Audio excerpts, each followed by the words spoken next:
नमस्कार, आप देख रहे हैं स्वामी न्यूज और मैं हूं राजीव शर्मा। आइए चलते हैं खबरों की सफर पर प्राइम टाइम बुलेटिन के साथ। Sponsored by Satguru international school Ajmer. अपने बच्चे के लिए सतगुरु इंटरनेशनल स्कूल नगरीय विकास मंत्री जावर सिंह कर्रा आज एक दिवसीय दौरे पर अजमेर पहुंचे। उन्होंने वंदे गंगा जल संरक्षण अभियान के तहत क्रूज से आना सागर झील का निरीक्षण किया और झील के स्वच्छ और सुंदर बनाने के लिए हर संभव प्रयास करने की बात कही। निरीक्षण के दौरान नगर निगम अधिकारियों को आवश्यक दिशा निर्देश भी दिए गए। इस मौके पर प्रशासनिक अधिकारी और भाजपा के अनेक पदाधिकारी उपस्थित रहे। जी मंत्री जी आज अजमेर पहुंचे हैं, किस तरीके का निरीक्षण बताएं। प्रसन्न करो। आज आप अजमेर पहुंचे, आपने मीटिंग के लिए निरीक्षण में करा आना था। कल शाम को मैं जयपुर आ गया था, जो अजमेर आ गया था। अजमेर आने के बाद कल शाम को भी मैंने आपकी एक बावड़ी और एक तालाब में जो काम हुआ उसका निरीक्षण किया। आज आना सागर झील का किया, अधिकारियों के साथ समीक्षा बैठक की, नीचे कराई और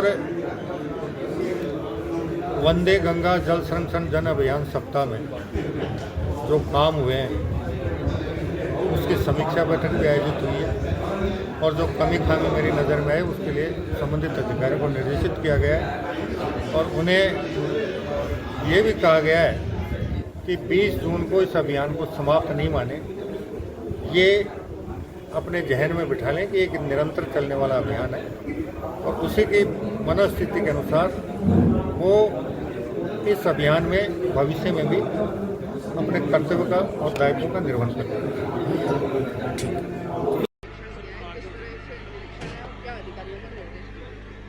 देखिए, आना सागर में पिछले दिनों जन सहयोग से जो श्रमदान हुआ और उससे पहले जलकुंभी को यहाँ से हटाया गया। अब आज के निरीक्षण के बाद भी हमने ये महसूस किया है कि अभी भी इसमें और डिसिल्टिंग हो सकती है। अभी कलेक्ट्रेट में जो समीक्षा बैठक है उसमें जिला कलेक्टर से बात करेंगे कि वो यहाँ के उद्योगपतियों से, उद्योगों से बात करके सीआरएफ या दूसरे किसी भी तरीके से उनसे सहयोग लेकर बड़ी मशीनों के माध्यम से इसकी डिसिल्टिंग करवाएं और साथ ही 2-3 नाले बिना ट्रीट हुए उनका गंदा पानी झील में आ रहा है, उनके लिए भी कार्य योजना बनाकर भविष्य में गंदा पानी आना सागर में नहीं आए, इसके लिए कार्य योजना बनाने के निर्देश दिए गए हैं। जैसे ही कार्य योजना बनेगी उसे जल्दी स्वीकृत करा के उसे मूर्त रूप दिया जाए। से पहले इन सभी कामों को किया जाना चाहिए। देखो, मानसून से पहले डिसिल्टिंग का काम जरूर हो जाएगा।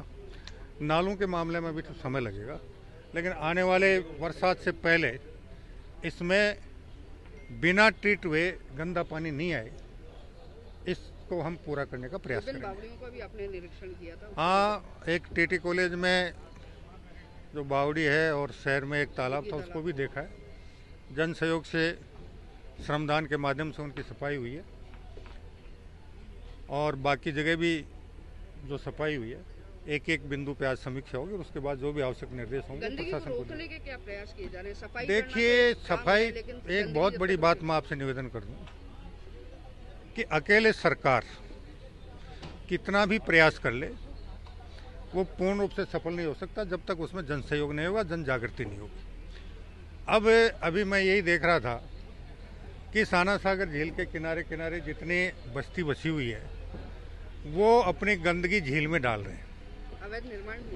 अवैध निर्माण भी है। अब जब घर घर कचरा संग्रह का काम चल रहा है तो उस कचरा संग्रह की गाड़ी आती है, उसमें कचरा नहीं डालकर अगर झील में डाल रहे हैं तो ये जनता के लिए, मैं समझता हूँ उनके खुद के लिए दुखदायी होगा। अब उनमें जिस दिन जागृति आ जाएगी उस दिन सरकार के सारे प्रयास सफल हो जाएंगे। कोई प्रावधान किया जाएगा इसमें? प्रयास करेंगे इस बारे में, कोई नियमों में इस प्रकार का प्रावधान करके। 11वें अंतर्राष्ट्रीय योग दिवस के उपलक्ष्य में आज आयुर्वेद विभाग अजमेर द्वारा एक विशेष योग जागरूकता कार्यक्रम का आयोजन कलेक्ट्रेट से पुलिस लाइन तक किया गया। इस कार्यक्रम का उद्देश्य जन सामान्य को योग के महत्व, लाभ एवं दैनिक जीवन में इसके समावेश के प्रति जागरूक करना था। कार्यक्रम की शुरुआत एडीएम ज्योति ककवानी द्वारा हरी झंडी दिखाकर की गई।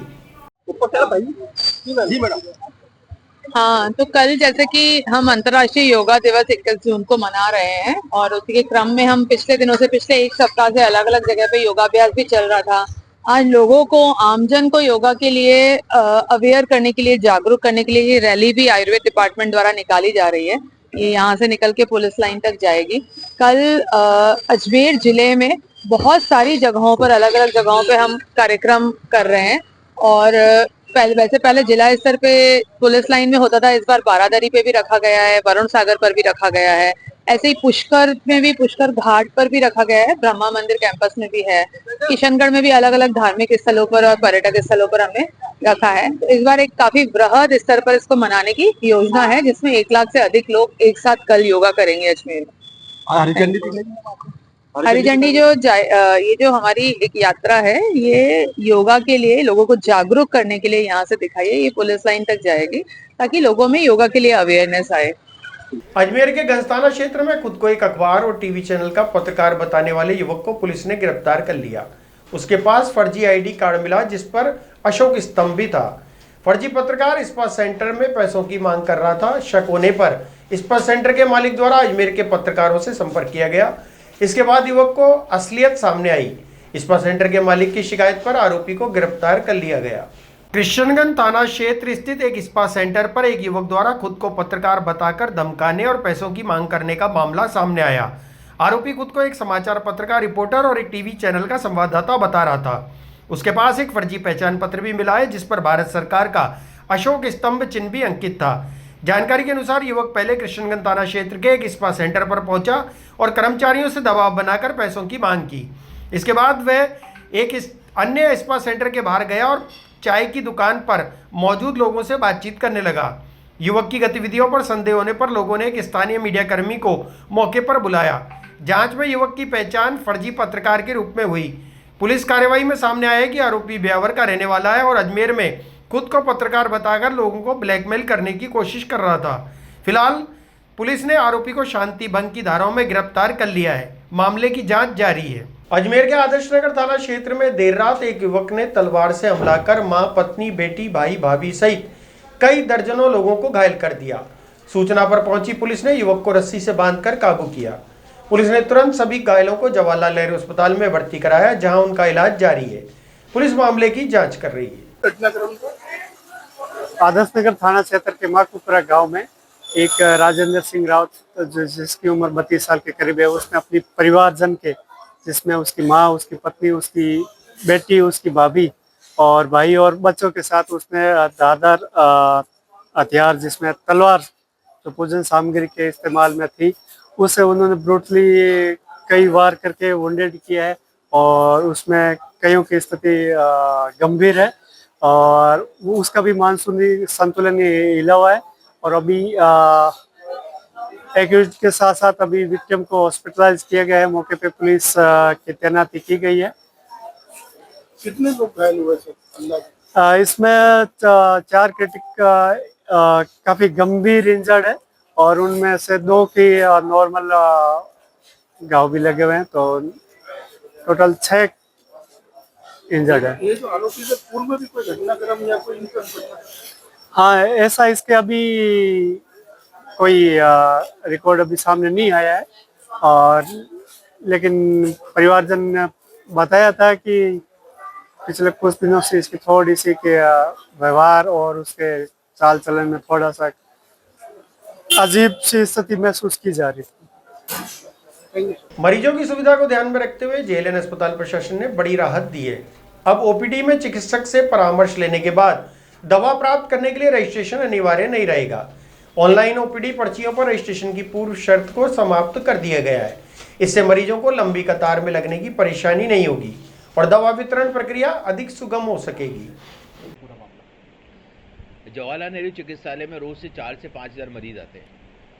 उनका पूरा दिन इसी में यहाँ पर अस्पताल में लग जाता है लगभग। जैसे कि मरीज आया, सबसे पहले वो अपनी स्लिप बनवाता है, उसके बाद में डॉक्टर को दिखाता है, फिर एक तीसरी लाइन होती थी रजिस्ट्रेशन कराने की, और फिर उसके बाद में फिर जाकर के दवा लेता है, सैंपल देता है, तो आधा दिन उसका निकल जाता है। तो हम प्रयास करें कि इसको समय को मरीजों का बचा सकें और इसको थोड़ा सा सुविधाओं को हाईटेक कर सकें। अभी हमारे प्रयास हैं कि सब मरीजों की जो पर्ची है वो उसका ऑनलाइन सिस्टम हो सके, उस पर अभी वर्क चल रहा है।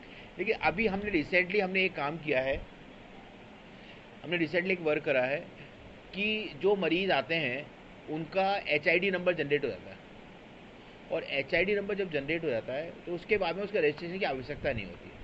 लेकिन हमारे साथ दूसरा इश्यू है क्या है, कुछ बीमारियां होता है उसको हमें रिकॉर्ड रूम को देना होता है, वो हमारी वो गवर्नमेंट को भेजना होता है। तो उसके लिए हमने क्या करा है कि डायग्नोसिस को हमने ऑनलाइन EOSD के थ्रू डलवा दिया है लगभग, लेकिन अभी सारे डायग्नोसिस EOSD के थ्रू नहीं आए। लेकिन जो डायग्नोसिस अभी EOSD से नहीं आए हैं उसमें हमने अदर का ऑप्शन रखा है उसके अंदर से, और अदर में वो लिख रहे हैं। तो ये अभी हमने ट्रायल बेस पे रखा है अभी इसमें अभी हमने रजिस्ट्रेशन काउंटर हटाया ही नहीं है। उसमें रजिस्ट्रेशन काउंटर में जिसकी उसको मेंशन रिकॉर्ड करने की ज़रूरत होगी वो उसको वहाँ पर एंट्री कर लेगा। जैसे कुछ नोटिफाइड डिजीज होती है 50 से 60 डिजीज जिसका हमें रिकॉर्ड भेजना होता है, तो वो रिकॉर्ड हमें वहाँ मेंटेन कर लेंगे। दूसरा है कि अगर जो ऑफलाइन है, किसी कारण से नेट नहीं चला, तो फिर जो ऑफलाइन पर्ची होगी उसकी एंट्री वहाँ पर होगी। तो लगभग उसमें 50% आप मरीजों की भीड़ वहाँ से कम हो जाएगी। और धीमे धीमे अगर जब हम पूरे डायग्नोसिस हमको ले लेंगे तो उसके बाद हम ये लाइन को सिर्फ ऑफलाइन के लिए रखेंगे, बाकी ऑनलाइन से हटवा देंगे।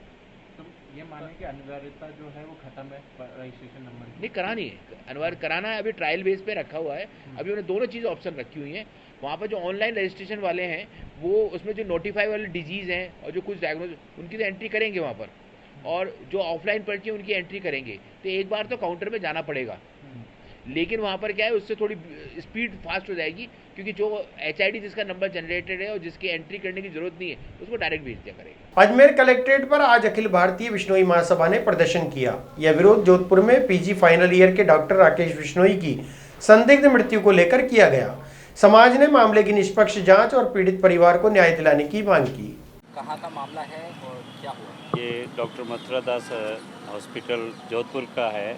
PG स्टूडेंट थे doctor Rakesh Bishnoi, final year PG के, उनके आत्महत्या से संबंधित मामला है। इसमें वहाँ के जो डॉक्टर के दुष्प्रेरण से और उनको इतना परेशान कर दिया कि डॉक्टर को आत्महत्या करनी पड़ी।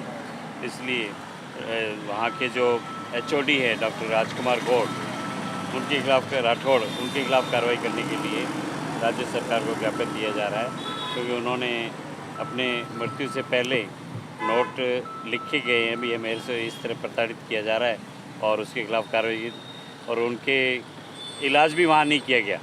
और एम्स की व्यवस्था है जोधपुर के अंदर, इतना बड़ा ये हॉस्पिटल खुद है, और उनको जयपुर रेफर कर दिया तो रास्ते में उनकी मृत्यु हो गई।